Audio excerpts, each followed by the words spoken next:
नमस्कार, city news channel में आपका स्वागत है। बहुत गंभीर विषय। पूना के एक हॉस्पिटल, दीनानाथ मंगेशकर हॉस्पिटल के एक हादसे ने पूरे महाराष्ट्र को हिला के रख दिया। पूरे महाराष्ट्र में चर्चा का विषय कर दिया कि मरीज कितने सुरक्षित है। एक मरीज जाता है वहां पे इलाज के लिए और पैसे के अभाव में, इलाज के अभाव में उसकी मौत हो जाती है। ऐसी 5 दिन से लगातार चर्चा है। हमारे साथ में अमरावती शहर के प्रतिष्ठित डॉक्टर है। इस हादसे के पीछे क्या कारण है और क्या उस मरीज की जान बचाई जा सकती, क्या और कौन से कारण है जिसके कारण इतना बड़ा इस मामले को विवादित बना दिया गया है। मेरे साथ में सोमवंशी मैडम है, डॉक्टर श्याम राठी, डॉक्टर अविनाश चौधरी और डॉक्टर सतीश तिवारी। ये सभी आपके पूरे परिचित है और एक सोशल वर्क में भी पूरी टीम यहाँ पे हमारी, ऐसे पे डॉक्टरी पेशा नहीं, साथ में सामाजिक सरोकार भी सारे लोग रखते हैं। और हकीकत क्या है इस चीज के पीछे, क्या प्रशासन की गलती थी, शासन की गलती थी, या मेडिकल फील्ड की गलती है, या उस मरीज की जिसने वहां गया उसकी क्या गलती है। आखिर जो भी हो, एक जान गई है, क्या यह जान बचाई जा सकती है। हमारे पैनल में डिस्कशन के लिए हमारे साथ में डॉक्टर है, क्योंकि हादसे होते रहते हैं, होते रहेंगे और आगे भी होते रहेंगे। लेकिन हादसे को इस प्रकार से यदि प्रताड़ित किया जाए तो क्या आगे कितनी इस व्यवस्था में सुरक्षा रहेंगी, यह चिंता का विषय है। मेरे साथ में सबसे पहले मैडम, जो ये अभी हादसा हुआ है पूना हॉस्पिटल में, जिसके कारण पूरे महाराष्ट्र में चर्चा का विषय बन गया कि पैसे के कारण मरीज की मौत गई, आप किस नजर से देखते हो इसको? ये जो हादसा बोल रहे हैं जी, तो हादसा वो माता की मृत्यु हुई, ये तो जी, पक्का हादसा है। लेकिन इससे भी बड़ा हादसा मैं कहूंगी कि ये सब चर्चा हो रही है, उसके कारण दीनानाथ मंगेशकर हॉस्पिटल का रेपुटेशन जो जी, खराब हो रहा है वो उससे भी बड़ा हादसा है, क्योंकि ऐसा होते रहा। मौत उनके कारण ऐसा बताया जा रहा है, तो हाँ, तो ये मौत एक जान गई ये है। इतना अच्छा हॉस्पिटल जो इतने लाखों मरीजों की सेवा कर रहा है, उनकी जान बचा रहा है, उनका इलाज कर रहा है, वो हॉस्पिटल यदि उसमें कुछ चलाने में गड़बड़ हुई तो लाखों मरीजों का इसमें नुकसान होने वाला है। अभी एक माँ का नुकसान हुआ है, वो तो मालूम है सबको, इसको तो अपन अभी कुछ वापस नहीं ला सकते उसकी जान। लेकिन आगे वो हॉस्पिटल चलाने में कोई अड़चन आएंगी तो काफी लाखों मरीजों की नुकसान ज्यादा होने वाला है। अभी ये केस के बारे में यदि जी जी जी जी जी, डिटेल्स आपको बताना चाहूंगी कि ये जो जिसकी मृत्यु हुई उसका IVF कंसेप्शन, यानी जिनको बच्चे होते नहीं है उनको अपन आर्टिफिशियली बच्चा ठहराने के लिए जो करते हैं वो तरीके से उसको प्रेगनेंसी रहे। ऐसा सुनने में आता है कि उसको ओवरी का कैंसर था जी, और ऐसे इसमें उसकी जान बचाने के लिए जो ऑपरेशन वगैरह किया उसके बाद उसको बताने में आया था कि उसके लिए बच्चा ठहरना थोड़ा सा मुश्किल भी है, और रहा भी तो उसके जान को खतरा हो सकता है। यानी जो भी जोखिम की माता बोलते हैं, वो जोखिम के माता में उसका इंक्लूजन कर सकते हैं। ये मैडम बाद में रिसर्च में बाद में आया कि एडमिशन के टाइम पे सारी जानकारी थी, सब एडमिशन के टाइम पे ऐसी जानकारी थी कि मरीज की जान जाने वाली, इसमें 10 लाख रुपए मांगे क्यों इन्होंने। डॉक्टर साहब, मैं आपसे कि आप भी आपका बड़ा हॉस्पिटल, ये डिपॉजिट मांगना ऐसे इमरजेंसी में कितना उचित लगता है? इमरजेंसी अगर सही में बोले जाए तो इमरजेंसी में कोई भी डॉक्टर, कोई भी हॉस्पिटल डिपॉजिट नहीं मांगता है, जिसको हम लोग गोल्डन आवर बोलते हैं। वो गोल्डन आवर मतलब वो जो 1 घंटे 2 घंटे का पीरियड होता है जिसमें हम मरीज की जान बचाना, वही हमारी सबसे पहली प्राथमिकता रहती है। उस वक्त कोई भी डॉक्टर, कोई भी हॉस्पिटल पैसे नहीं मांगता है। पर बाद में अगर देखा जाए तो जिसको काफी लंबा ट्रीटमेंट चलने वाला है या कोई बड़ा ऑपरेशन है, कुछ है, उसमें हर हॉस्पिटल में डिपॉजिट मांगा जाता है और मुझे नहीं लगता इसमें कुछ गलत है। ये तो चैरिटेबल हॉस्पिटल है ना? चैरिटेबल हॉस्पिटल में भी कुछ उसके डिटेल्स अभी अपने पास नहीं है। चैरिटेबल हॉस्पिटल मतलब 100% चैरिटेबल हॉस्पिटल है तो फिर तो गवर्नमेंट हॉस्पिटल ही हो गया, तो वहां तो नहीं मांगते हैं। उसमें शायद कुछ परसेंटेज चैरिटेबल होगा, ऐसा मेरा मानना है कि कुछ उनको 10%, 20% या कुछ अमाउंट तक उनको हर साल चैरिटी करना कंपलसरी होगा। वो चैरिटी कमिश्नर के पास डेफिनेटली रजिस्टर्ड होगा और चैरिटी कमिश्नर का ऑडिट हर साल होता होगा। या डेफिनेटली इस पे जरूर चर्चा हो सकती है, ये मुद्दा जरूर उठाया जा सकता है। पर इस पेशेंट में तो मुझे लगता ही नहीं है कि इमरजेंसी थी। और उन्होंने भी जब उनको 10 लाख रुपए बोले गए तो ये कोई सिर्फ सर्जरी के यानी सिजेरियन सेक्शन के 10 लाख रुपए नहीं बोले गए, दो बच्चे थे, ये दोनों बच्चे 7-7 महीने के थे, तो इनको कम से कम 1.5 से 2 महीना एनआईसीयू में रखना था। 2 महीने अगर एनआईसीयू में रखना है, यानी आफ्टर डिलीवरी जो उनका इन्होंने पूरा प्रोजेक्ट उतना बताया था, पूरा उन्होंने एनआईसीयू का ही खर्चा बताया था। तो एनआईसीयू का खर्चे के हिसाब से उन्होंने वो चीज बताई थी कि इतने पैसे लगेंगे, और वो तो कंटिन्यूस प्रोसेस है, उसको कुछ बीच में रोकते नहीं आता था। तो उन्होंने बताया, और उन्होंने बताने के बाद में भी इन्होंने जो भी घंटा 2 घंटा 3 घंटा समय लिया, और उसके बाद वो जहां गए वहां भी दूसरे दिन ऑपरेशन हुआ, उसी दिन ऑपरेशन नहीं हुआ, इसका मतलब वो इमरजेंसी था ही नहीं। और मौत तो शायद उसके और 2 दिन बाद हुई, तो वो शायद इमरजेंसी उस वक्त था ही नहीं। तो इमरजेंसी में पैसे के अभाव में उनका ट्रीटमेंट नहीं किया, ये तो सरासर गलत है। डॉक्टर साहब, वो यानी अभी डॉक्टर से बोले कि पहले ये लोग यहाँ हॉस्पिटल में, उससे पहले जो भी ट्रीटमेंट हुई होंगी कि 7 महीने की प्रेगनेंसी से पहले निश्चित रूप से 7 महीने तक यानी आईवीएफ से है, तो लगातार किसी न किसी के तो संपर्क में वो रहे ही होंगे। अब इमरजेंसी समय पे इलाज नहीं हुआ, इससे बाद में धीरे धीरे इमरजेंसी उनकी डेवलप होते चलेगी, और आखिर में जाके एक जगह ऐसे आएगी मौत तक हो गई उनकी। तो क्या इस बीच में ये 2 दिन 3 दिन के गैप में कोई ऐसी मेडिकल सुविधा की बजाय थी, जैसे मैडम ने बताया कि उनको ऑलरेडी इतनी बीमारियां थी, ऑलरेडी वो खतरे के द्वार पर ही खड़ी थी, क्या इसलिए भी उनको ज्यादा पैसा मांगा गया कि भाई यहाँ से चला जाए करके? बेसिकली मी थोडंसं अजून मॅडमने आणि सरांनी सांगितल्यामध्ये जास्त डिटेलिंग करू इच्छितो। रिझन असं आहे की लोकांपर्यंत खूप चुकीचे मेसेज चाललेले आहेत। पेशंटच्या बाबतीत सांगायचं झाल्यास त्या पेशंटला ओव्हेरियन कॅन्सर होतं, आणि 2020 मध्ये तिची ट्रीटमेंट संपली कॅन्सरची। दोन्ही अंडाशय काढण्यात आलेले होते, किमोथेरपीच्या सायकल संपलेल्या होत्या। तरी पण नियम असा आहे कॅन्सरचा की ज्याला आम्ही बर्नड आउट डिसीज नावाचा शब्द वापरतो, तो जोपर्यंत तुम्ही शाश्वत होत नाही तोपर्यंत त्या अवयवाशी निगडीत कोणत्याही आपल्याला कार्यपद्धती करता येत नाही। म्हणून तिला सांगण्यात आलं होतं की 3 वर्षापर्यंत कोणत्याही प्रकारची प्रेग्नन्सी तिला ठेवू नये, आणि ते पण पेट स्कॅन केल्यानंतर हे सगळं कन्फर्म केल्यानंतर आपण सांगतो की आता कॅन्सरचा आजार संपुष्टात आलेला आहे।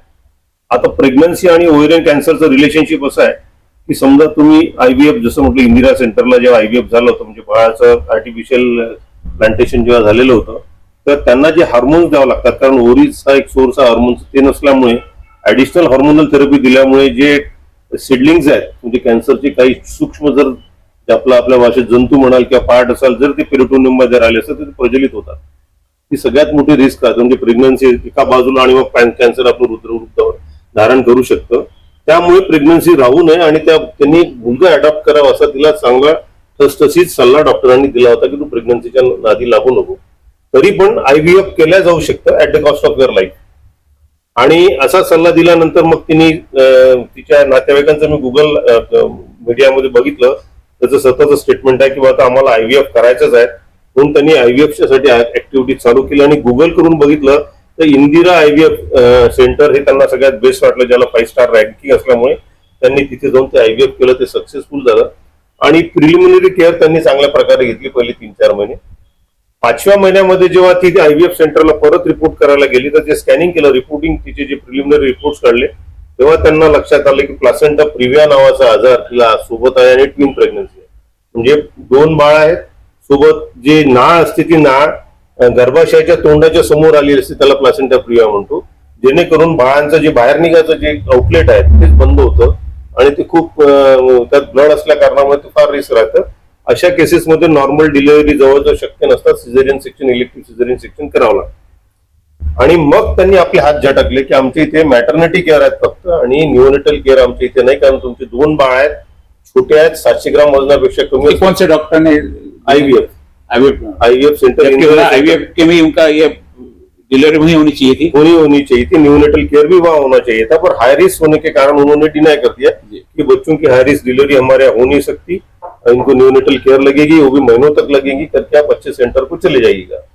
एडजेसेंट सेंटर में उन्होंने जाके फिर इंक्वायरी किया कि भाई हमको सीजर करना, इलेक्टिव सीजर करने की जरूरत पड़ सकती, उन्होंने उसका बजट 20 लाख रुपीज बता दिया। तो वो फिर से back to Dinanath Mangeshkar hospital आए, जहां उनका ट्रीटमेंट हुआ था, इसलिए वो डॉक्टर गैसास से मिलने आए, और 15 मार्च को डॉक्टर गैसास ने उनका कंसल्टेशन किया और ये सब एक्सप्लेन किया था कि it is an expensive procedure, it is an highly risky procedure, elective caesar करना पड़ सकता है, बहुत सारा ब्लीडिंग हो सकता है, जान को खतरा हो सकता है, ये डॉक्यूमेंटेशन उनके पास ये होगी। सारा यानी डॉक्यूमेंट्री होता है कि सिर्फ वो ओरली कई बार हमारे देखते हैं, वो उनके हाँ। पास वो बोल रहे कि उनके पास एविडेंसेस है, पहला कंसल्टेशन हाँ, लेकिन ये सारी जो आप पूरी स्टोरी बता रही है, स्टोरी ऑलरेडी उस हॉस्पिटल को भी पता थी कि ऐसे ही करके, उसके बावजूद भी जब वहां पे जब वहां पे आया तो हम इमरजेंसी बोलेंगे भाई सुनो, इसको- तो अब उसके हाँ। बाद 15 मार्च के बाद तो नेक्स्ट फॉलोअप में 28 तारीख के आसपास आए, क्योंकि उसको कॉन्ट्रेक्शन चालू हो गए, बच्चों वो पेट की जो पेन चालू हो गए। पेन चालू हो गए, पर ब्लीडिंग नहीं था। ऐसा डॉक्टर का कहना है कि उनके रिपोर्ट के मुताबिक देयर वाज क्वेरी स्पॉटिंग नाम का, हल्का सा उनका एक आधा बूंद लगा होगा, पर एक्टिव ब्लीडिंग नहीं था करके डॉक्टर ने बोल दिया कि हो सकता है कि इसको ऑब्जर्वेशन में रखा जाए, not admission for caesarean section. This is what is the statement of the गैसास। इसको इमीडिएट इंटरवेंशन करने की जरूरत नहीं है, तो भी प्रिपरेशन करा के उनका प्यूबिक शेविंग गाउन देके उसको प्रिपेयर किया था, and they proceed for an admission. अब एडमिशन के लिए जब वो प्रोसीड किए तो उन्होंने एक्सपेंसेस लिखने का जो उनका ट्रेंड है वहां का, तो उस एक्सपेंसेस अप्रोक्सीमेट एस्टिमेटेड एक्सपेंसेस करके उनके पास फॉर्मूला है कि भाई बच्चों के केयर है, डिलीवरी है, एडमिशन है, सीजर है, एनेस्थीसिया केयर है, approximately 10 lakh to plus minus expenses आ सकते हैं। तो वर्ड वो एक्सपेंसेस के जगह वो ब्लॉक में उन्होंने एडवांस करके Deposit दिया, कर दिया। वो नीचे भेज दिए पेपर्स, और जो सिलसिला चालू हो काउंटर एंड पेशेंट के बीच में चालू है। उसके बाद उन्होंने पेशेंट की तरफ रिलेटिव्स में कंसंट्रेट करने के बजाय ये हमको कैसे फ्री हो जाएगा उसके लिए उन्होंने अपने प्रयास चालू किए, rather than being touch with the doctor. यानी उसी और 2-3 घंटे में इंपॉर्टेंट बात है, उसी 2-3 घंटे प्रोसेस हुई है हाँ। इससे पहले, क्योंकि आपने बताया कि पहले भी उनको बता एक मिनट में फिनिश दिया क्या हुआ, वो इंटर स्टोरीज है। जब पहला उसका ओवेरियन मैलिग्नेंसी के लिए ट्रीटमेंट हुआ था, being a charity hospital, 1.5 lakh के ऊपर अगर आपका इनकम है तो आपको चैरिटी सर्विसेज नहीं मिलती। उसके बावजूद भी उसको 50% चैरिटी के क्लेम के अंदर 3 लाख का उनको ये एग्जेम्पशन दे दिया था, और जाते समय बचाव अमाउंट भी न भरते हुए निकल गए। दैट वाज द स्टोरी जो उनको मैनेजमेंट को मालूम था, इसलिए दे वर वेरी मच स्केप्टिकल कि इस पेशेंट के साथ इस बार थोड़ा सा स्ट्रिक्टली बिहेव करना मैंने चाहिए। पहली बार जो ट्रीटमेंट किया उस वो भी हॉस्पिटल उन्होंने- का अनुभव ये था कि अच्छा भाई ये लगता है। पैसे नहीं देता, पैसे के मामले में Political इसलिए उन्होंने intervention करा। डिपॉजिट करके नहीं, इसके कारण हुआ नहीं होगा मालूम नहीं, पर इंटरवेंशन नहीं, आप बोलने से ऐसा लगा पहला अनुभव जा रहा था। मेरे आपको वर्ड मत डालिएगा। उसका इंटेंशन ये था कि प्रोबेबली ये पॉलिटिकल इंटरवेंशन करता, बीइंग अ पॉलिटिकल पर्सन करके उन्होंने बोल दिया कि भैया आप नीचे डील करिएगा और जो भी होगा। हाँ, चैरिटी का जो बात है कि already Dinanath Mangeshkar hospital is an establish unit, वो चैरिटी कमिश्नर के नॉर्म्स को स्ट्रिक्टली फॉलो करा दिए। उसके अंदर उनको 20% बेड्स रिजर्व चैरिटी के लिए है, पुअर पेशेंट्स के लिए, और 2% का जो उनका टोटल इनकम होता वो ऑलरेडी स्पेंड करते हैं। 2% का इंटरेस्ट पेमेंट करने के बाद भी आज उनके पास बैलेंस 30-35 करोड़ रुपए खर्चा करने का उनका पोटेंशियल है, और चैरिटी सालों तक चलती है। इसका मतलब ये नहीं होता कि कोई भी जाके बोलेगा मेरे लिए चैरिटी करो। एग्जैक्टली। उनका जो चैरिटी कमिश्नर का जो ऑडिट है वो हर महीने का ऑडिट हो रहा है कि इतना ये महीने का हमने चैरिटी किया, ईयरली उसका उनकी चैरिटी उनके मतलब उनके रिकॉर्ड है। 35 करोड़ रुपए बचे, इसका ये मतलब नहीं कि जिसकी जिसका भरने कोई की भी- कैपेसिटी है वो भी वो भी चैरिटी में चैरिटी आएगा। में एग्जैक्ट वो उसका पात्र ही नहीं था। वो चैरिटी का प्रश्न तो सारा पीछे से उठा के चैरिटी हॉस्पिटल तो इन्होंने पैसा क्यों मांगा करके, जैसे आप बात वही नहीं है, ऑलरेडी बात पहला इनका अनुभव पैसे था, की है। अनुभव नहीं, बात पैसे की जा रही है। ये एक पॉलिटिकल होने के कारण वो एक्सपेक्ट कर रहा था कि सब कुछ फोकट में हो बेसिकली, और उसके लिए उसके पूरे प्रयास चल रहे थे। उन्होंने deputy CM office help desk पे फोन कराया, उन्होंने बोल दिया प्रोसीड करिएगा, और जब तक कि उनको ईमेल नहीं आता, डॉक्यूमेंटेशन नहीं होता, तब तक क्या हो कैन रिलाय कि भाई सीएम ऑफिस या डिप्टी सीएम ऑफिस से पैसे मिलेंगे। मेरे यहाँ भी सीएम फंड से पैसे आते हैं, हम भी तब तक प्रोसीजर नहीं करते जब तक कि सीएम ऑफिस का हमको कॉपी नहीं मिलता कि भाई 50,000 रुपए अलॉटेड हो गया, आपके बैंक में पैसा जमा हो गया, आप हमको बिल दे दीजिएगा, बचा अमाउंट वापस कर दीजिएगा। इस तरह का प्रोसीजर होता है। वर्बली कोई को कमिट नहीं कर सकते कि 20 लाख का बात है, छोटा अमाउंट नहीं है, कि आप कर लीजिएगा, हम भेज देंगे करके। तो पुराना शायद हो सकता है कि इस अनुभव के कारण दे वर स्केप्टिकल अबाउट इट। उसके बावजूद भी रिलेटिव ने डॉक्टर केकर, who is the director of the institute, उन्होंने उनको फोन किया। He was in the OT. उनका वो कॉल था 1:30 बजे का। पेशेंट 9:05 में हॉस्पिटल में आया था, और 1:30 बजे डॉक्टर केकर ने ऑपरेशन के बीच में इंटरव्यू करके बोला कि आपके जो भी पैसा आप जमा कर दीजिएगा, बाद में देखेंगे। उनका कहना था कि हमको एडमिट करके आप प्रोसीजर चालू कर दीजिएगा, पैसे का हम बाद में देखेंगे। वहां बात रख गई, और इस डिस्क्रिपेंसी में उनको लगा कि शायद यहाँ नहीं जम रहा, बहुत एक्सपेंसिव हो रहा है, ये मानने को तैयार नहीं करके without information to the concerning doctor वो ससुन हॉस्पिटल चले। पेशेंट को लेके चले गए बिना पेशेंट को बोले, लेके चले गए और ससून हॉस्पिटल में वो डिस्चार्ज कार्ड भी नहीं होगा उनके पास। नहीं, एडमिट ही नहीं किया एडमिट नहीं हुआ था तो डिस्चार्ज नहीं था। अच्छा, एडमिटेड पर कम से कम बोलना विदाउट तो इन्फॉर्मेशन चाहिए, चले गए। हो information। सकता है कि इसके बीच में कुछ नहीं negotiation फिर यार पेपर पे तो कहीं दीनानाथ मंगेशकर में उनकी केस ही नहीं होंगी नहीं है। पेपर पे नहीं नहीं, कि चलेगी। हमारे यहाँ आया करके ठीक है वो ऊपरी पेपर से है। हाँ, ऊपरी पेपर से वो जो उन्होंने सबमिट कर दिया कि हमारे ऊपरी में के फाइंडिंग्स क्या थे। ससून हॉस्पिटल गए, वहां they had visited the labour room, वहां का हाइजीनिक कंडीशन देखे without talking to the doctor they went to the Surya hospital. वहां से भी लेके गए। हाँ, सूर्य हॉस्पिटल में 5:30 दे रीच, 5:30 बजे सूर्य हॉस्पिटल में जो नोन टू थे, पहले भी एक बार वो सूर्य हॉस्पिटल जाके आए थे। सूर्य हॉस्पिटल ने उसको एडमिट किया, उनको पूरा एक्सप्लेन कर दिया, खर्चा भी एक्सप्लेन किया and they proceed and next day she was taken for caesarean section, क्योंकि रात में उसको ब्लीडिंग चालू हुआ। ये जो और वो कॉन्ट्रीब्यूट कर रहे रिलेटिव्स कि bleeding was secondary to the stress and exertion जो कुछ होगा, but the primary disease was placenta previa जो कभी भी ब्लीड हो सकता है। And she was been operated, the baby fortunately were taken safely और वो शिफ्ट कर दिए मनाली हॉस्पिटल। और चार उसके पांच बाद इसको भी मनाली हॉस्पिटल, चौथा हॉस्पिटल हो गया ये। हाँ, Manipal hospital, Manipal. Manipal hospital shift करने के बाद she died with multi organ failure in short. तो इस तरह का उसका जो बेसिकली प्रोसेस हुआ है, इसलिए लैप्सेस नहीं है क्या, तो लैप्सेस जरूर है, कुछ तो कुछ लैप्सेस है, पर not to this extend that कितना ह्यू एंड क्राई करे। सिंपैथी पूरी पेशेंट के साथ है। पहली तो गलती हो गई कि relatives should are not gone for the IVF, उन्होंने वो रिस्क लिया तो they should have been prepared. जब उनको मालूम है कि इतनी हाई रिस्क सर्जरी है तो they should have prepared for the money also, वैसे कि उन्होंने रखना चाहिए, नहीं तो सरकारी हॉस्पिटल में सीधा जाना चाहिए था। आप फुकट में भी सर्विसेज एक्सपेक्ट करते हो और आपको 5 स्टार सर्विसेज भी चाहिए, ये कुछ एक्सेप्टेबल नहीं, डॉक्टर कम्युनिटी के लिए तो भी एक्सेप्टेबल नहीं। आप इन्फ्लुएंसिंग है, you should have put your pressure into the Sassoon hospital. बोल देते कि ससून हॉस्पिटल में आपकी पूरी सुई लग जाती थी। आप इन्फ्लुएंसिंग है, सीएम ऑफिस से डायरेक्ट फोन आता था कि भाई ये मेरा आमदार का पीए उसके, मैं उसको देख लूंगा क्या है। That is at least sufficient enough कि उनको कोट करने के लिए वही फडणवीस साहब का फोन है, हम कर लेते। पर कोई देश से फोन आ रहा है, सिर्फ मैसेज आ रहा है कि आप कर लो, उसके बदौलत आप एडमिट करके पूरे प्रोसीजर करोगे, ये थोड़ा सा नॉन रियलिस्टिक। और नॉन रियलिस्टिक होने के कारण सबसे, जैसे श्याम सर ने बोला है कि वो इमरजेंसी भी नहीं था कि उसको तुरंत सीजर करना। जो गोल्डन पीरियड की बात थी, वो गोल्डन पीरियड में भी वो फिट नहीं। गोल्डन पीरियड में प्लेसेंटा प्रीविया है, बहुत पेन्स हो रहे हैं, ब्लीड हो रही है, and you can not think of कि रिलेटिव से बात करूं, कंसेंट लू नहीं लू, take to the operation theatre and do the surgery, that is okay. ऐसा कोई सिचुएशन नहीं था। यानी मोटा मोटी आपके बोल में ऐसा लगता है कि जब 9:05 आपके हिसाब से वो वहां पे एडमिट हुई, 4 घंटे वहां पे रही, और जब लेके गया जिस स्थिति में लाया था उसी स्थिति में वहां से बाहर लेके गया, 2:05 वो उसी स्थिति में बाहर हाँ, यानी वहां कोई ऐसी ट्रीटमेंट नहीं हुई जिसके कारण उसको कुछ नुकसान हुआ Exactly. या कोई ऐसे ट्रीटमेंट की जैसे श्याम सर की जरूरत नहीं पड़ी कि उसके कारण ये हो जाए। मामला फिर आता है वापस 10 लाख के डिपॉजिट पे। बात जो सारी थी, सारी की सारी बात पैसे के कारण एक जान गई।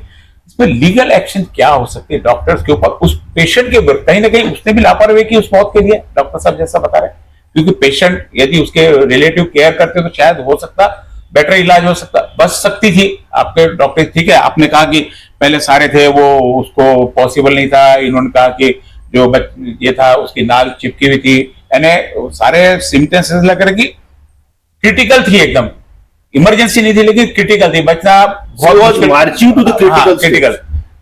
कोई ऐसे चमत्कार होता शायद हो सकता, बच भी सकता। अब वहां हो गया, डॉक्टर खेसास ने रिजाइन दे दिया, उन्होंने गिल्टी भी फील किया, ऐसा बताया जा रहा।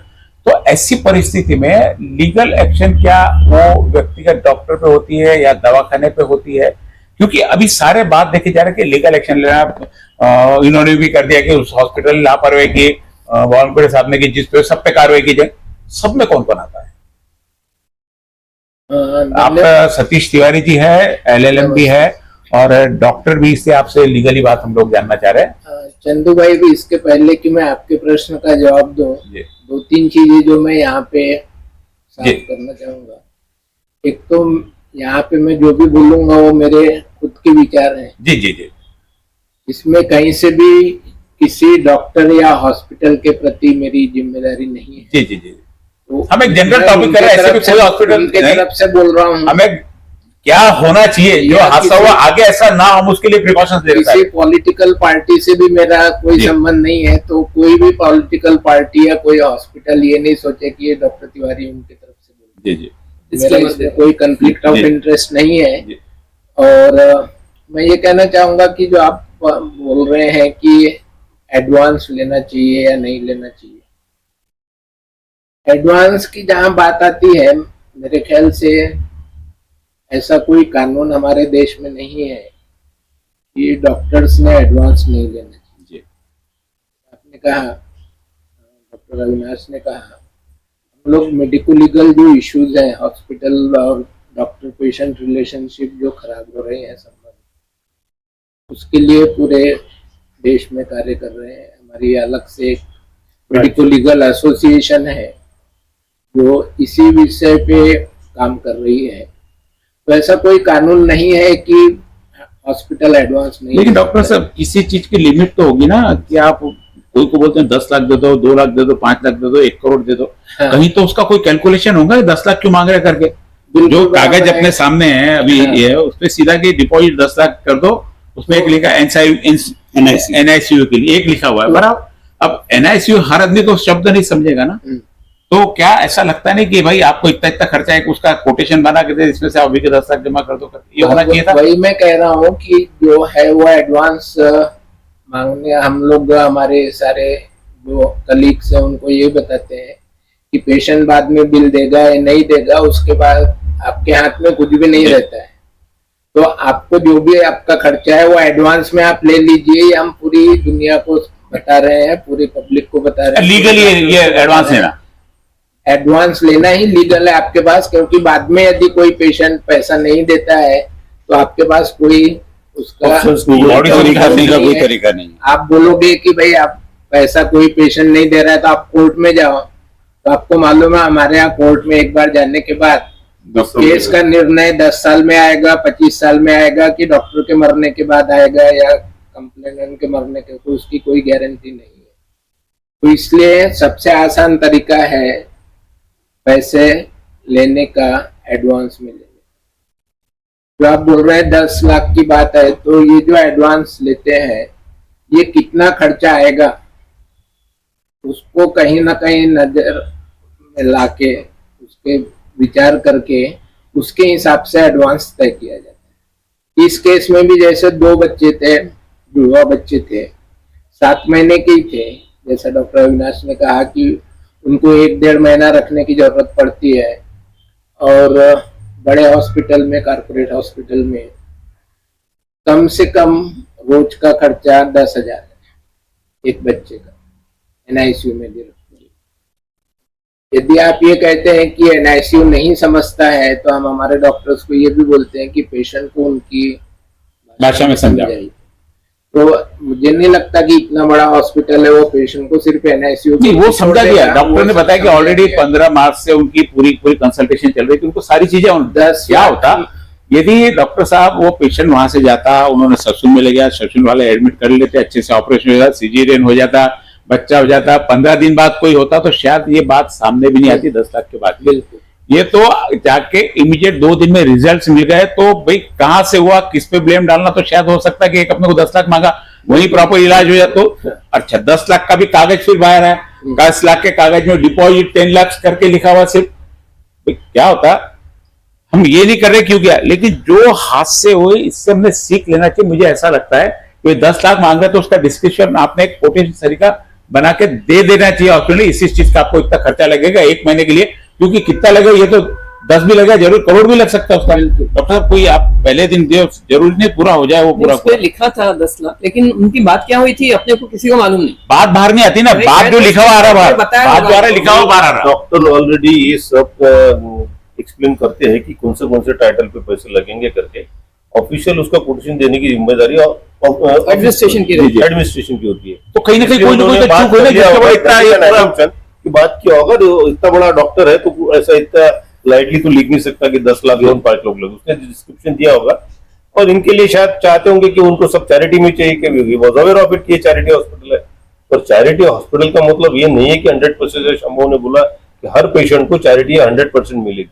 उनके भी क्राइटेरिया है, income is more than 1.5 lakh, he is not entitled to get charity services. तो उसको 2.5 लाख से 1.5 लाख के बीच में अगर है तो उसको 50% चैरिटी मिलेगी।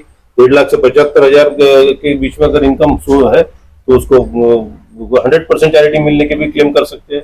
पर हम वो यहाँ- चैरिटी यहाँ अगर अभी हम सोचे तो 700 ग्राम के 2 बच्चे जी जो कम से कम एक होना चाहिए 700 ग्राम का मिनिमम। नहीं मिनिमम तो मिनिमम तो 2.5 किलो है, का होना चाहिए। 2.5 kg का होना चाहिए। 700 ग्राम वाले तो बचेंगे नहीं बचेंगे, परेशानी वाली बात है। तो 2.5 kg का बच्चा होना चाहिए, वो 700 ग्राम का। ऐसे 2 बच्चे हैं, 2 बच्चों को 2 क्रेडल लगने वाले हैं एनआईसीयू में, एक क्रेडल पे तो नहीं रखने वाले। क्राइटेरिया चलो ऐसा है, वो जो बच्चा 700 ग्राम से लेके 1200 ग्राम तक के जब तक की नहीं होता तब तक उसको डिस्चार्ज नहीं होता। तो 700 ग्राम से 1200 ग्राम एक दिन में तो होने वाला है नहीं।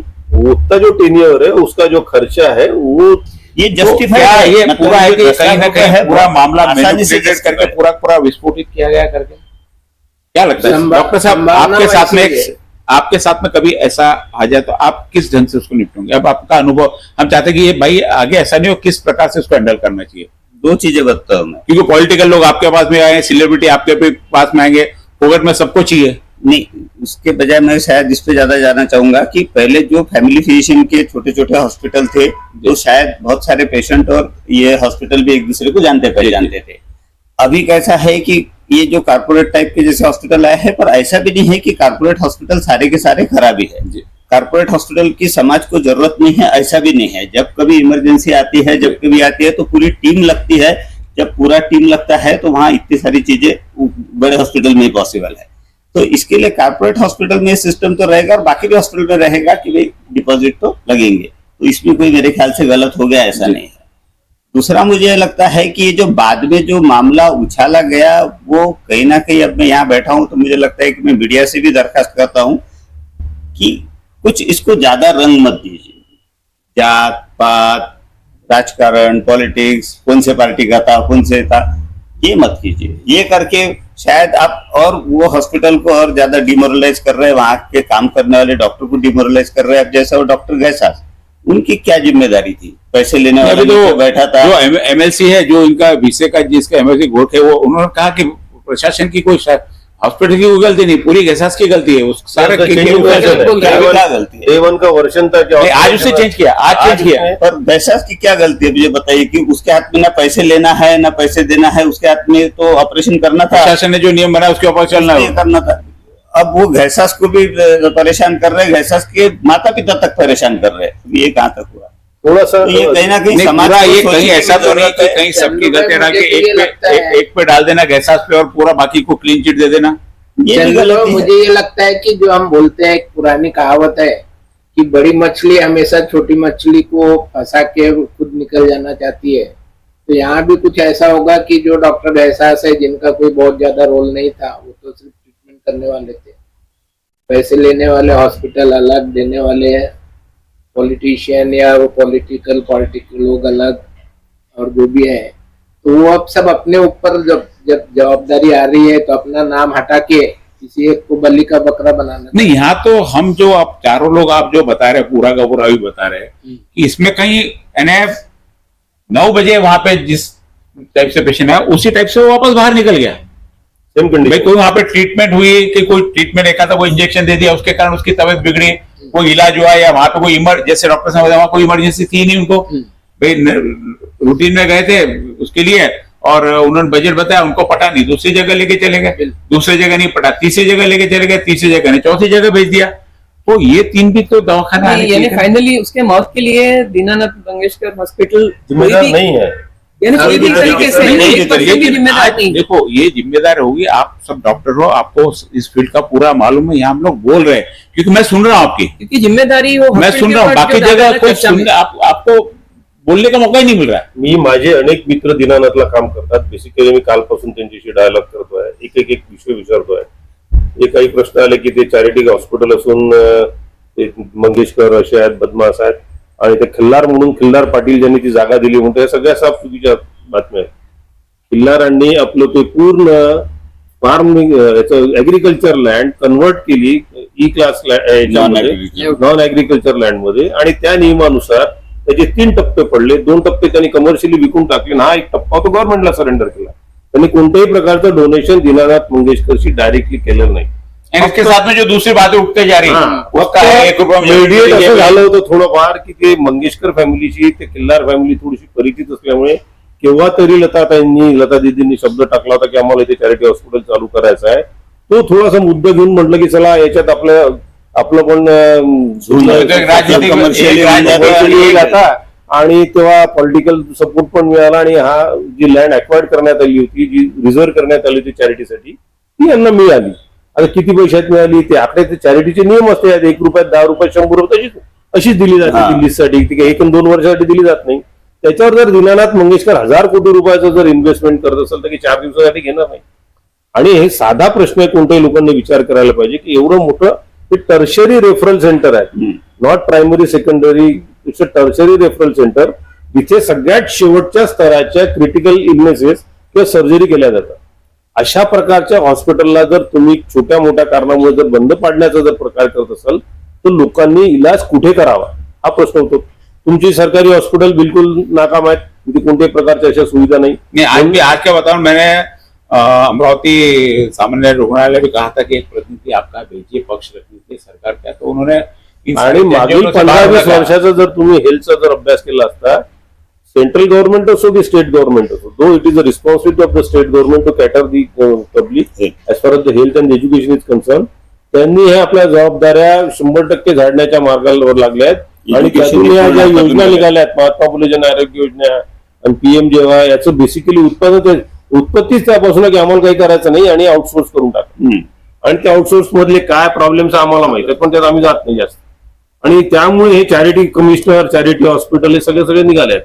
आता 100% सगळे लोक प्रामाणिक नसतात, काही ना काही कुठे ना कुठे कमी जास्त पुन्हा होत असतो.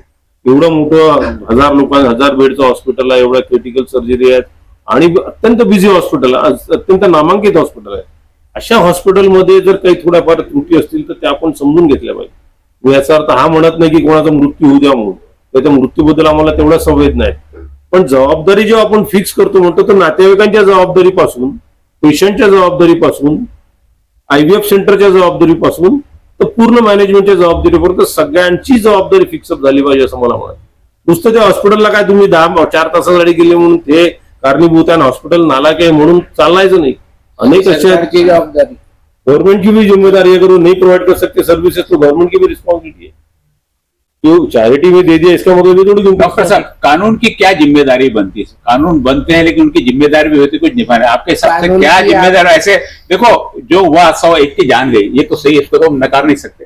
और सारा चीजें की पहली नजर में दिख रहा है कि पैसे का कारण जान गई, उसने दिया नहीं, जान गई, यही गलत है. नहीं मीडिया आपको ये बोल रहा है, ये जान पैसे के कारण नहीं गई है, वही तो बोल रहे हैं, उसका क्लियर करो भाई. आज सब जगह क्या है, आपने पहले शब्द वापरा, जान ले ली नहीं, जान गई बोला मैं, जान गई बोला मैं, गलत नहीं, जान गई बोला. जो भी यहाँ पे जो सारा पहले नजर में दिखाया जा रहा है, जिस ढंग से पूरा प्रोजेक्ट किया जा रहा है, इसको हम क्यों प्रोटेक्ट नहीं कर पाए? कानून की क्या जिम्मेदारी बनती है इसमें कि कानून ने ऐसे समय पे क्या करना चाहिए? क्योंकि क्या, देखो, कोई सेवा को भी हम नकार नहीं सकते, किसी की सेवा को, किसी की ये, देखो, डॉक्टर की किसी की भी चीज की कीमत नहीं लगा सकते, लेकिन कानून की क्या जिम्मेदारी बनती है यहाँ पे? क्योंकि कानून की जिम्मेदारी है तो बोलने वाले को भी कंट्रोल लेगा. अभी एक मिनिस्टर ने कहते हैं लता मंगेशकर को क्या आता था, उसने क्या हॉस्पिटल का समझता? अरे कौन क्या कर रहा है? क्योंकि चैरिटी का, अब हमारे अच्युत महाराज को डॉक्टर नहीं थे, लेकिन आज उनके नाम से हॉस्पिटल चल रहा है. बहुत सारे हॉस्पिटल संतों के नाम पे चल रहे हैं, हमारे कई हॉस्पिटल नेताओं के नाम पे चल रहे हैं. तो नेताओं का संबंध तो नहीं आता, लेकिन लोग बयान, तो इस पे कानून का प्रावधान नहीं है क्या कि किसके समय क्या बोलना चाहिए? मैं आपसे जानना त्याचं स्पेसिफिक क्लेरिफिकेशन एकदम चांगला विषय काढला. जर संत अच्युत महाराजांच्या नावाखाली त्यांचे भक्त, विश्वासू लोक एकत्र घेऊन पैसे देतात आणि एक मोठं वास्तू उभे होतात, तसंच लता मंगेशकर आणि दीनानाथ मंगेशकर हॉस्पिटलची स्टोरी आहे. आपलं स्वतःचं लिगसी आहे, त्यांनी स्वतःची काही इन्व्हेस्टमेंट केली, त्यांनी आपले रिलेशन्स वापरले आणि एक मोठा प्रोजेक्ट टाकला, लोकांनी त्यात अजून इन्व्हेस्टमेंट केली आणि आज एवढा मोठा प्रोजेक्ट झाला. याचा अर्थ एखाद्या राजकीय व्यक्तीने म्हणायचं की नुसते गाणे म्हटले म्हणून काय बोलणाऱ्या व्यक्तीची स्वतःची उंची किती, मंगेशकर फॅमिलीची उंची किती, त्याने स्वतःचा मैं वही उनसे पूछ रहा हूँ, कानून की जिम्मेदारी नहीं कि ऐसी चीजों को रोकने के लिए. मैं वही तो पूछ रहा हूँ उनसे कि कानून ऐसी चीज में क्या करे, किसी के बारे में कोई भी वक्तव्य दे दे. लोगों के बीच में तो आज जो पूरा मीडिया में जा रहा है वही जाना पैसे कारण जान गए. तो अपने यहाँ पे मैं वही तो पूछ रहा हूँ कि भाई कानून की क्या जिम्मेदारी बनती है? चंदू भाई, कानून की जिम्मेदारी यही बनती है कि हमारे यहाँ कानून बनते हैं लेकिन इम्प्लीमेंट कोई भी कानून नहीं होता है. कानून का जो स्पिरिट रहता है वो कभी भी फॉलो नहीं होता है। कानून के जो वर्ड्स रहते हैं, कोर्ट में भी शब्दों पे जाते हैं लोग, वकील हो या जज हो, उसके पीछे जो उद्देश्य है कानून बनाने के पीछे वो कभी फॉलो नहीं होता है, और इसीलिए कानून का इम्प्लीमेंटेशन हमारे देश में नहीं होता।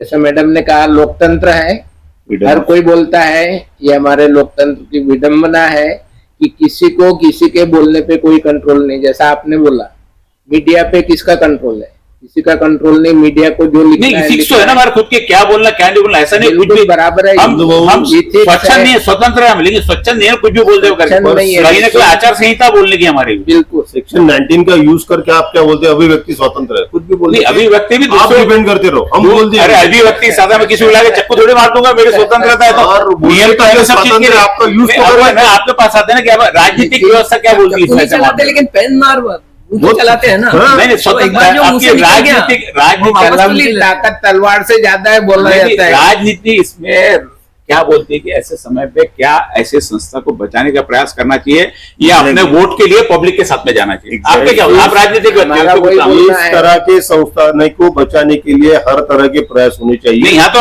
दे दिया अभी पूरा बयान कि इन पे कार्रवाई होंगी करके, हो ही नहीं सकती। 52 को क्या कार्रवाई कर सकते? मैं बोल देता हूँ। नहीं बोला ना, लीगल कस्टडी में बैठता नहीं, नो क्या बात कर रहे? लीगल फ्रेम में फिट नहीं होता। बयान वो कैसे दे देते? तुमको भारतीय जनता पक्ष के फीमेल कुछ विंग ने वो तोड़फोड़ कर दिया। उतना तो सेंस होना चाहिए, कुछ इंक्वायरी होना चाहिए, प्राइमरी स्टडी होना चाहिए। जो हॉस्पिटल की तोड़फोड़ किया, उस हॉस्पिटल का डॉक्टर गैसास का कोई संबंध नहीं है। वो वहां ना तो प्रैक्टिस करता है, उसके बाप का और माँ का हॉस्पिटल है, दोनों के स्प्लिट रिलेशनशिप के कारण उसने वो जगह छोड़ के दीनानाथ ज्वाइन किया है। तुमने ग्राउंड वर्क किया नहीं, गैसास देख लिया और तोड़ डाले। तो आदमी को जो डिफेमेशन हुआ, उस हॉस्पिटल का जो लॉस हुआ, कौन भर के देंगे? यहाँ कानून actually should play the role, पूरा कॉम्पेंसेशन उस कार्यकर्ताओं से लेना चाहिए। और एक ही वही उसी को मेधाताई ने डिफेंड किया कि इस तरह से कार्यकर्ताओं ने जो किया, सोमा गोमा कार्यकर्ता कौन थे, उन पे एक्शन लो करके तो उसके प्रति नाराज हो गई, डिफेंडेड इट। नहीं, ऐसा नहीं होना चाहिए था। चंदू भाई, मैं वो बोल रहा हूँ कि हमारे लोकतंत्र देश में कानून व्यवस्था है, लेकिन उसको पालन कोई भी नहीं करता। ये तो जंगल राज। अच्छा, अपने बंदूक अपने ताकत बनाओ, फिर ऐसा बोलोगे तो कानून की व्यवस्था कहीं तो है ना। पॉलिटिकल सिनेरियो के कारण आज की तारीख में सबसे ज्यादा डॉक्टर थ्रेटेंड है, सॉफ्ट टारगेट है। कोई भी सरकार के राज में कहीं भी कुछ होता, सरकार उस चीज को न कि कभी मैंने देखा नहीं कि जिस सरकार के कार्य में कोई भी ऐसे आप कांड बोलो, हादसा बोलो, जो भी, कि सरकार के कार्यकर्ता खुद उसके विरोध में चल जाए। सरकार तुम्हारे, तुम सीधे सीधे उसको पनिश करो ना, तुम तोड़फोड़ से क्या करते हो? करते ना, पर तोड़फोड़ मैं आपसे पूछ रहा हूँ कैसे करते? नुकसान तो हॉस्पिटल का होता है ना। एक्शन क्या होती है? कुछ नहीं होती है। क्या होता है, मेरे अगर पार्टी के कार्यकर्ताओं ने अगर तोड़फोड़ कर दिया और मेरा अगर गृह मंत्री है तो उनको राइट से ये जितने भी कलम से खारिज करने के, नुकसान तो मेरे फलाना XYZ का हो गया है, तो गृह मंत्री से डिसीजन हो गया कि कार्यकर्ताओं के सब कलम खारिज हो गए, खत्म हो गया विषय। और नुकसान क्या है, डिफेमेशन क्या है, साइकोलॉजिकल ट्रॉमा के बारे में कौन बात कर रहा है? इसलिए तो मैं वो एक बड़ा अच्छा सुझाव आया था कि पॉलिटिकल कार्यकर्ताओं ने इस तरह से धूमधाम करने से अपने लीडर को बोले कि भाई अपने पार्टी का हॉस्पिटल चालू करे, अपने पार्टी के हॉस्पिटल चालू करे, चलाए। वो होता नहीं है। हॉस्पिटल को तुम केयर नहीं कर सकते, उनको कैटर नहीं कर सकते। आज छोटा इन्वेस्टमेंट है क्या दीनानाथ मंगेशकर हॉस्पिटल? 20-25 हजार करोड़ का इन्वेस्टमेंट होगा इंस्ट्रूमेंट के साथ किया। और कितने लाखों लोग, 1000 किलोमीटर के 1000 किलोमीटर के रेंज में इतना बड़ा हॉस्पिटल नहीं है। पुणे का 2nd नंबर का बिगेस्ट हॉस्पिटल है। सब टर्शरी केयर वहां हो जाती है, एक्सट्रीम सर्जरी होती है। सब अच्छा हो रहा है, इसीलिए चल रहा है ना। फिर तुम उसको कुछ भी रंग देंगे। वो मंगेशकर कौन है, फिर अभ्यंकर भी वही है, फिर जोशी भी वही है, वैसाज भी वही है। This is useless and nonsense. राजनीति भी इस मामले में बचाव करने में फेल है। कानून नहीं, उनको हवा दे रहे हैं, उल्टा हवा दे रहे हैं। आप कारपोरेट सेक्टर से जुड़े हुए, आज ये कल समस्या और भी होंगी। क्या आप कारपोरेट लेवल पे कुछ इसके बचाने के या इसको प्रोटेक्शन के प्रयास, क्योंकि क्या देखो, सारे लोग कहीं ना कहीं जाके आप एक जगह डॉक्टर से इसके लिए क्या होना चाहिए? सिर्फ ये नहीं बोल रहे कि किसने गलती की, क्या की। यदि ऐसे हादसे होते गए तो कल अच्छे हॉस्पिटल्स में डॉक्टर जाना बंद कर देंगे। नुकसान कहीं ना कहीं आखिर में पब्लिक और नेता का। जिसने बयान दिया उसका कुछ नहीं होना है, जिसने लता मंगेशकर के बारे में बोला उसका कुछ नहीं होना है। वो उनके बीमार पड़े तो सीधे फॉरेन चल जाएंगे, आपने काम नहीं किया तो उनके पास सुविधा, हर आदमी के पास वो सुविधा नहीं कि फॉरेन जाके इलाज करा सकते। ऐसे में आपका कॉर्पोरेट सेक्टर क्या सर ये सिर्फ क्या एक्शन लेना, मैं सीधे सीधे एक्शन पूछे, कैसे पे क्या एक्शन लेना चाहिए आपने? नहीं, डॉक्टर लोगों की अकेले की जिम्मेदारी नहीं है, समाज की, राजकारण लोगों की, मीडिया की, इनकी सबकी जिम्मेदारी है। मेरा सिर्फ एक ही लाइन में करना है कि सिर्फ हंगामा मचाना मेरा मकसद नहीं होना चाहिए। इस सूरत बदलनी चाहिए तो इसके लिए आपको सबको हमको मिलके काम करना पड़ेगा। हमको भी आपकी जरूरत है, ऐसा नहीं कि हमको आपकी जरूरत नहीं, पर आपको भी अच्छे हॉस्पिटल की, अच्छे डॉक्टर की जरूरत है। तो ये आपको समझने की जरूरत है। और अच्छा हॉस्पिटल चलाने के लिए पैसे लगते हैं, बगैर पैसे के कैसे चलेगा? मेंटेनेंस कॉस्ट बहुत है। है। आप चैरिटी के और कमर्शियल रेट से हम दीनानाथ हॉस्पिटल में कोई स्किल्स अपना फ्री दे सकता है, सर्जरी फ्री में कर सकता है, लेकिन वो एनआईसीयू चलाने में जो मशीनरी यूज होती है इसका तो खर्चा है। मशीनरी हर चीज है ना, खर्चा होगा। जो चैरिटी वाले जो लोग जो उसको मिलनी चाहिए उसको चैरिटी मिलती भी है ना, उसमें भी चैरिटी वहीं से तो पैसा जिसको मिलता भी होगा ना, जिसको लेकिन सभी को यदि माफ कर दिए तो जनरेट कैसा करेगा हर फाइनेंस? बार हम, जैसे आप इन डॉक्टर साहब ने बताया कि समाज की भी जिम्मेदारी होती है। समाज है ना, आम जनता बता रहा मैं, तो आम जनता ऐसे समय क्यों डॉक्टर्स के, क्या आपका क्या अनुभव बोलता है कि आम जनता क्यों ऐसे समय डॉक्टर, क्या उनको पूरी जानकारी नहीं रहती, या उनको कई बार तो क्या होता है कि भाई ठीक है ना, आपने कहीं बोला, आपने कभी किसी को नकार दिया, वो भी उस टाइम पे बदला लेने आ जाता है। ऐसे समय में समाज के किन लोगों से अपेक्षा रहती है कि आपके साथ में है? मीडिया का इसमें सबसे ज्यादा रोल है, एग्जैक्टली। लेकिन मीडिया के कारण ये पेंट ही ऐसा किया गया कि ये व्हाइट कोट में के डाकू है। 90 मीडिया एक बाजू विरोध में बोल रही है और 10% मीडिया पुणे के दीनानाथ मंगेशकर के हॉस्पिटल में फेवर में बोल रही है। ये रेशो है। फैक्ट ये है कि मीडिया का पूरा काम डॉक्टर साहब पूरा टीआरपी पे चलता है। सीधा सीधा बहुत मैं आसानी से बोलता हूँ यहाँ पे कि आप लोगों के खिलाफ में बोलेंगे तो आपको देखोगे। मैं बोलूंगा अविनाश चौधरी बहुत अच्छा, 2 दिन सुने, तीसरे दिन जहाँ अविनाश चौधरी की मैंने गलतियां निकालना चालू की, सब मेरे लोग देखना चालू कर दिए। नहीं, ये मैं जनरल चीज बता रहा, पीछे फैक्ट्स में नहीं जाता, कोई भी फैक्ट्स में नहीं जाता। बहुत सारे दबाव रहते हैं, किसी को राजनीतिक दबाव रहता है, किसी को सामाजिक दबाव रहता है, किसी को उसकी कंपटीशन का दबाव रहता है। मेरा जैसे रिम्स से अच्छा है तो मेरे को रेडियंट के बारे में बोलना है तो रिम्स की तरफ जाएंगे। ऐसे बहुत सारे पीछे लेकिन सारी चीजें पूरे मीडिया के थ्रू जो मिलती है इन्फॉर्मेशन वही उसी के ऊपर वो लोग आगे ये बोलना है कि जब ये बोला कि कॉर्पोरेट सेक्टर आप हो गए, ये हो गया, कानून हो गया, इन सब मिलके कहीं की सही, जैसे हम जो भी डिस्कशन फैक्ट्स पे कर रहे हैं, मैं किसी का पक्ष नहीं ले रहा, आप किसी का पक्ष नहीं ले रहे, मैं जो दिख रहा है उसको बोल रहा हूँ, आप उसको सतीश सही क्या पीछे रहता है? सतीश तिवारी सर ने बोला कि हम भी हमारे इससे भी कॉन्फ्रेंसेस ले रहे हैं कि डॉक्टर पेशेंट रिलेशनशिप कैसी अच्छी रहे। हम हमारे जो जूनियर डॉक्टर्स हैं उनको भी ये ट्रेनिंग दे रहे हैं कि हमने कैसी बातचीत करनी चाहिए। हम उसमें पीछे है ऐसा नहीं है, हम वो भी कर ही रहे हैं कि हम कहाँ गलत नहीं होना चाहिए। हम हमारे सारे मेंबर्स को ये सब दे रहे हैं। हमने उसके लिए अलग से विंग बनाई है कि भाई ये अपने से कम हुए, हमने समाज से कैसे जुड़ना चाहिए, हमने समाज से कैसा रिश्ता रखना चाहिए, ये सब हम सिखा रहे हैं। ये कोई मेडिकल कॉलेज में नहीं है, ये बात नहीं सिखा रहे। पूरा ये कहूंगा कि जिम्मेदारी किसी एक वर्ग की नहीं है, जिम्मेदारी हम भुगतान लेकिन आपको ही करना हर चीज का, कहीं पे हुआ तो। हाँ, तो वही मैं बोल रहा हूँ कि भुगतान हम आज आपको लग रहा है या आज कर सोसाइटी को लग रहा है, समाज को लग रहा है कि भुगतान डॉक्टर टेम्परेरी, लॉन्ग टर्म में जनता को नुकसान है, लॉन्ग टर्म में तकलीफ जनता को होने वाली है। डॉक्टर का कहीं कोई नुकसान नहीं है। डॉक्टर का एहसास आज चले जाएंगे, यूके चल जाएंगे जैसा हम जानते हैं, जैसा अभी श्याम सर डॉक्टर श्याम बोल रहे हैं कि इंडिया में यदि हमको नहीं मिलता है भारत में हमारे तो मेसेज देऊ इच्छितो की कोणतीही घटना घडल्यानंतर स्पेशली माझ्या सगळ्या जनतेसाठी लोकांसाठी म्हणतो, त्याचा तुम्ही नुसता मीडियातून जे आलेल्या माहिती आहेत किंवा व्हॉट्सअप मधून इसका भी बोलेंगे अपन जिन्हें चर्चा कर रहे हैं, त्यातून माहिती न घेता त्याचा अभ्यास करा, खरोखर कुठे चुकतंय काय चुकतंय, जे चुकलं त्यांना पनिशमेंट मिळायला पाहिजे, त्याची सुद्धा आम्ही समर्थक आहोत. नक्की. काय होत आहे की आपण हॉस्पिटलमध्ये उद्रेक केल्यानंतर रात्रीला तुम्हाला लोकांना सर्व्हिसेस मिळत नाही. डॉक्टर रात्री तुम्हाला आत घेत नाही, त्यांना माहित आहे रात्री येणारे पेशंट सिरियस असतात, दारू पिऊन आलेले असतात, 5-50 लोक असतात, दारू उघडल्या जात नाही. बोटावरचे मोजण्या एवढेच हॉस्पिटलला जे रात्रीला चालू असतात. शेवटी नुकसान कोणाचं होतं? पेशंटचं होतं, त्यांच्या नातेवाईकांचं. त्यामुळे जर तुम्ही सामोपचाराने जर हा विषय मांडला गेला, रात्रीला तुमच्यासोबत येणारे व्यक्ती जर समजदार असले, दारू न पिलेले असले, चांगल्या व्यक्तीचे असले, तर तुम्हाला ट्रीटमेंट दिली जाते.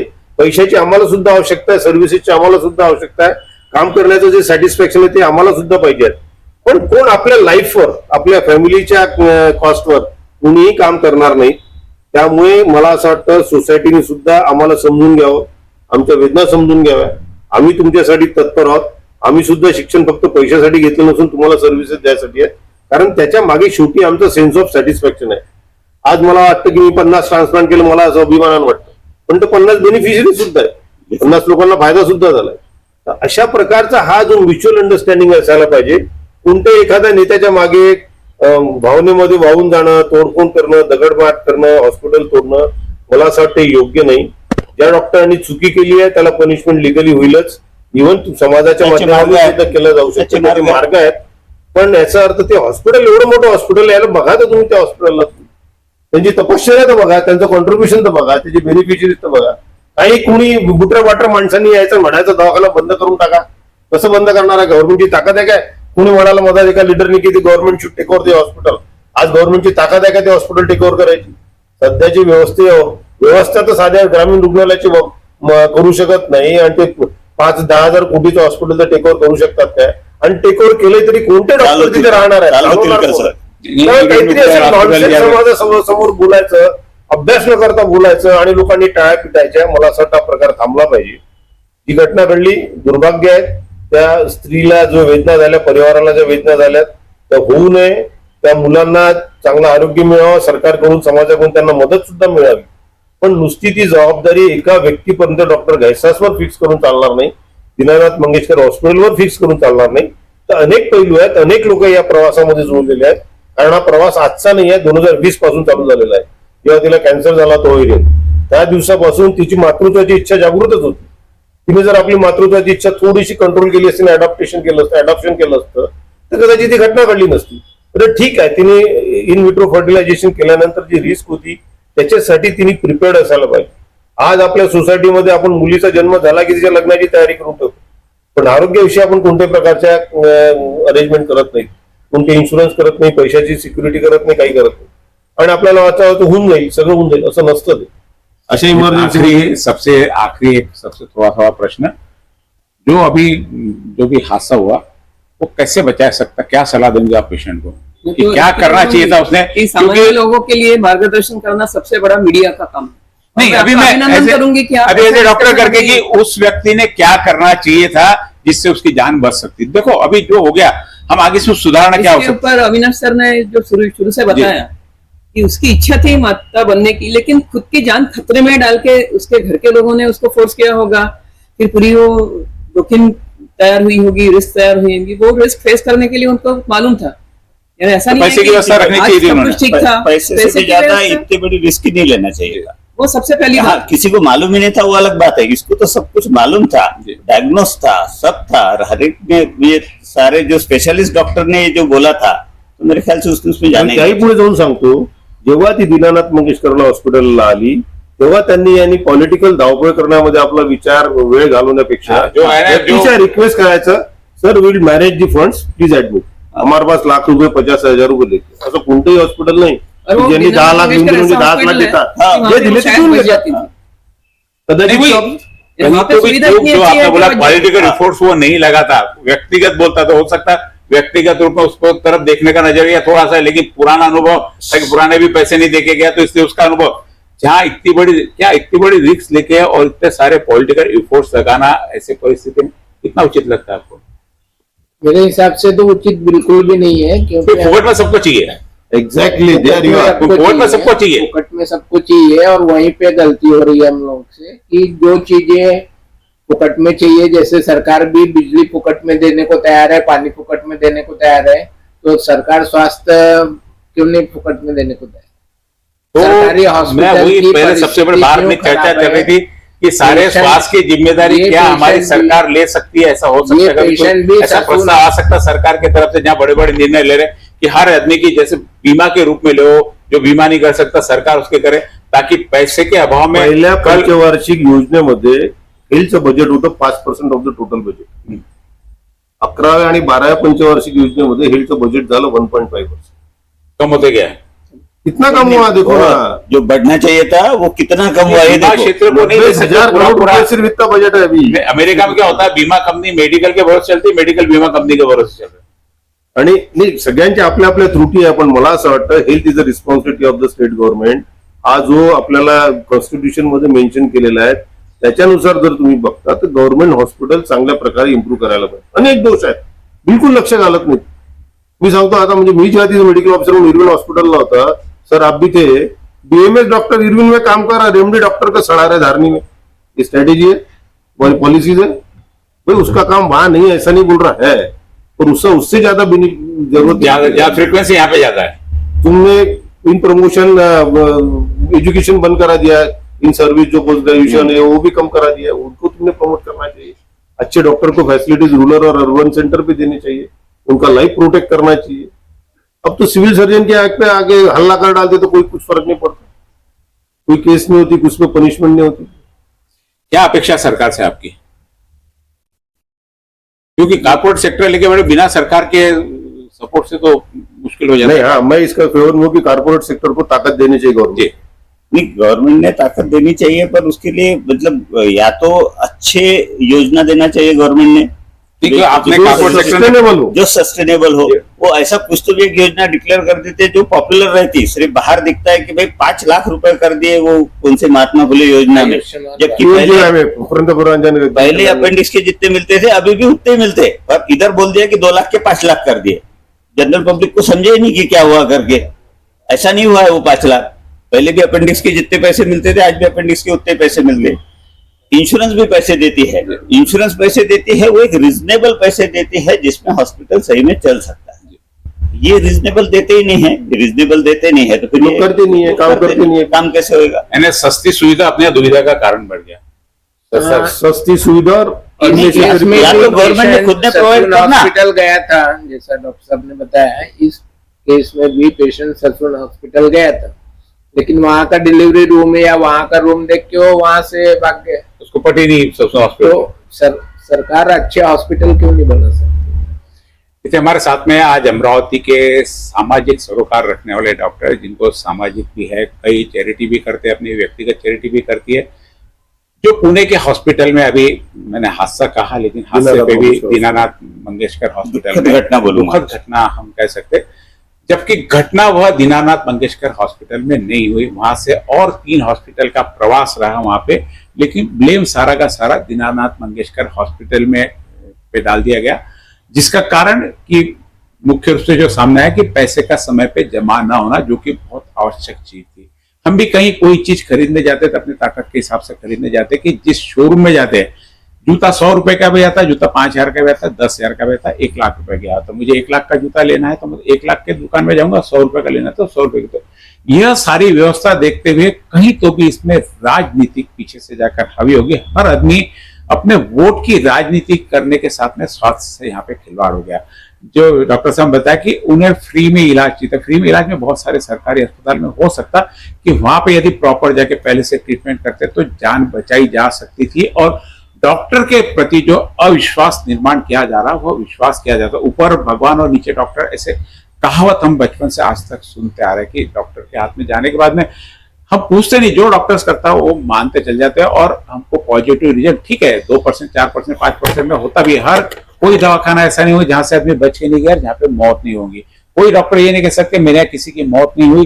जैसे बताया था, कोई भी डॉक्टर, कोई दवाखाना ऐसा नहीं है कि जहाँ डिपॉजिट नहीं मांगा जाता. तो यह एक छोटी सी प्रक्रिया जिसका इतना बड़ा मुद्दा उठाकर 4 दिन से 5 दिन से हम मीडिया वाले सिर्फ उसी चीज पे चर्चा कर रहे हैं. बाकी बहुत सारे मुद्दे और भी थे चर्चा करने के, जो इस मामले में पीछे छूट गया. कई बार हमको लगता है कि सरकार किसी मुद्दे पे काम कर रही है, वो मुद्दे को दबाने के लिए कई बार ऐसे मुद्दों को हवा दे दी जाती है. तो हमने इन सब चीजों से बचना चाहिए, सामाजिक सरोकार रखना चाहिए. समाज के लिए क्या उचित है, क्या अनुचित है, यह दर्शाना हमारा काम. मानना नहीं मानना लोगों का काम, लेकिन हमने हमारे तरफ से फैक्ट, हमने आज भले आपको लगा होगा कि डॉक्टर मैंने पूरा कोशिश की है पूरी की, जो फैक्ट्स वहां पे थे हकीकत में, जो आज जहां बाकी जगह मैं कई सारे अभी देख रहा था, प्रेस भी देख रहा था, कहीं पर भी डॉक्टर्स को बोलने नहीं दिया गया. मीडिया वाले बोलते गए. यानी जो पूछता है भाई डिपॉजिट लेते क्या, लिया, लिख के दिया है तो लिया है, मांगा है, वो